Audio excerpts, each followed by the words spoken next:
I'm talking about Negroes again. Let's go! Thank you guys for joining my YouTube channel. For this channel, make sure to like, subscribe, notification bell, comment on this video, share this video, do what you gotta do to help me grow this channel, and go ahead, hit that like button. Help me get to at least 200 or 300 likes to help me out with the algorithm. I really appreciate the support. Now let's get to the video. Merry late Christmas to everyone. I hope everyone had a good Christmas. I kind of did. The reason why I say kinda is because I went all out and I ate some spicy Nigerian food and I was in the bathroom a lot. That's all I can say. That's why I haven't posted anything in like 3 days, but we're back now. We're back. Today we're reacting to a video about something that happened about a couple of years ago, and this is pretty, disturbing and disgusting. This story is probably gonna piss a lot of y'all off, but it's something that has to be talked about.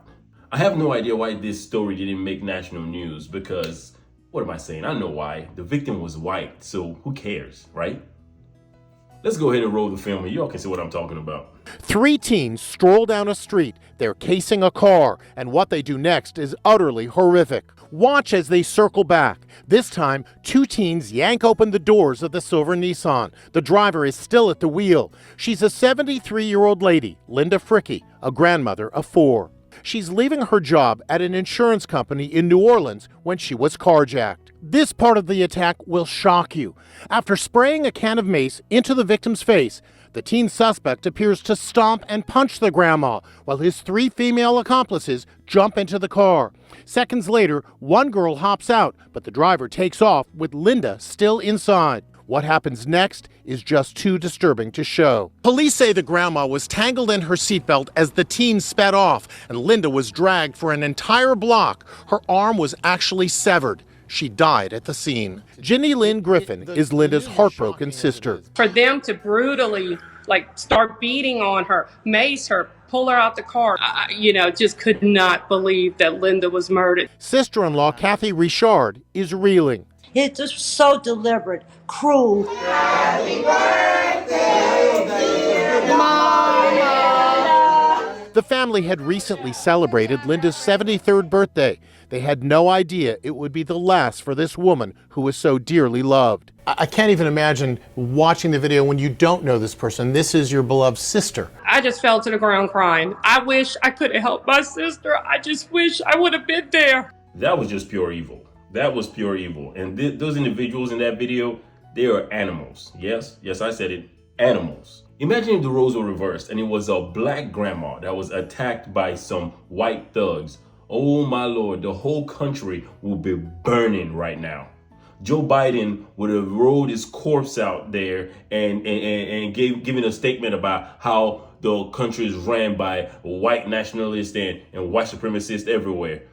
Jeez. But because it's a white victim, crickets. That's all you hear. Back in the day, during the Jim Crow era and slavery and all that stuff, where white people were racist towards black people over just because they were black, I can see how wrong that was.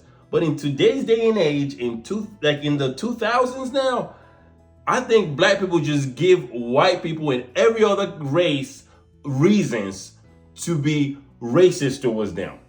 To be honest, I don't blame her sisters if they start saying black people some type of way. I do not. Because if this happened to my mom or my mom is a grandmother. If this happened to her, I mean, some white dudes come out and just jumped her and I would start saying, but the likelihood of that even happening, of white dudes jumping my mom, is so low.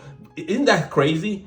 It's so low. But the likelihood of my mom getting jumped by black people is high as That's why I don't blame white people when they say they don't want to live around black people. I mean, I made a video about this a long time ago about white flight. I don't blame them. I don't blame them at all, because the reasons, when they give me the reasons why they don't want to live in areas as populated by the people of the melanin, man, I'm like, yeah, I don't want to live there either.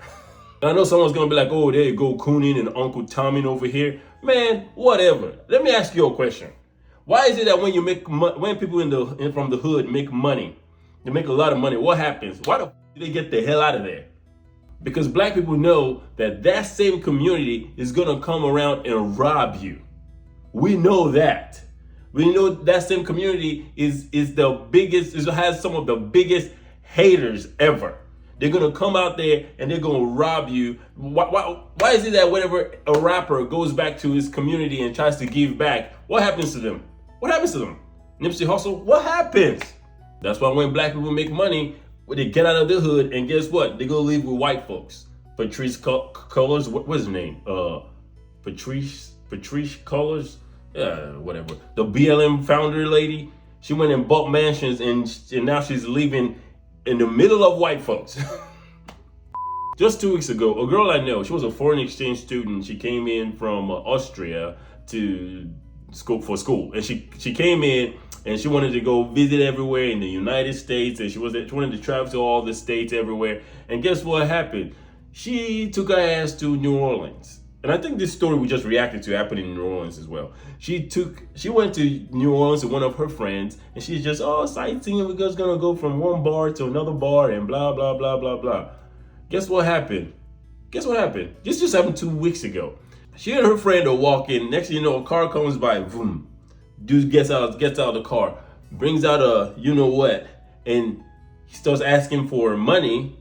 And before they can even say anything, he just takes the butt of the, and boom, and hits her friend in the head. And this girl's a petite and tiny, skinny little things. And the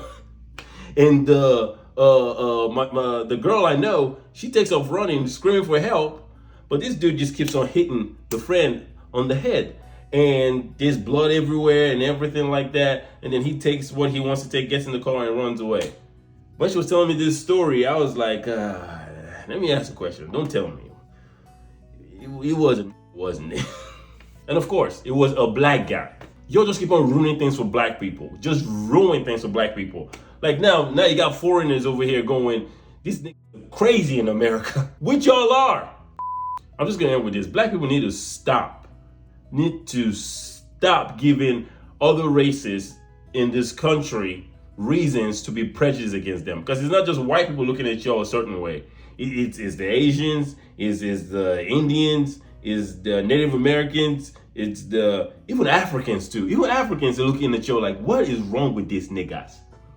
The black community needs help, and it starts from within, all right? Nobody else can help it. Y'all need to start taking accountability. That's what needs to start happening. Because y'all are starting to give other races reasons to be prejudiced and racist towards y'all. And that is a fact. And to be honest, I don't blame them. Anyways, guys, that's the end of the video. If you guys like this video, make sure you like, subscribe, notification bell, comment on this video, share this video, do what you gotta do to help me grow this channel. Go ahead, hit that like button. Help me get to 200 or 300 likes on this video. I really appreciate the support. Help me out the algorithm. I really, really appreciate the support, guys. For you guys who've been sticking with me, thank you. And I'll see you guys on the next one. Peace. Anyway.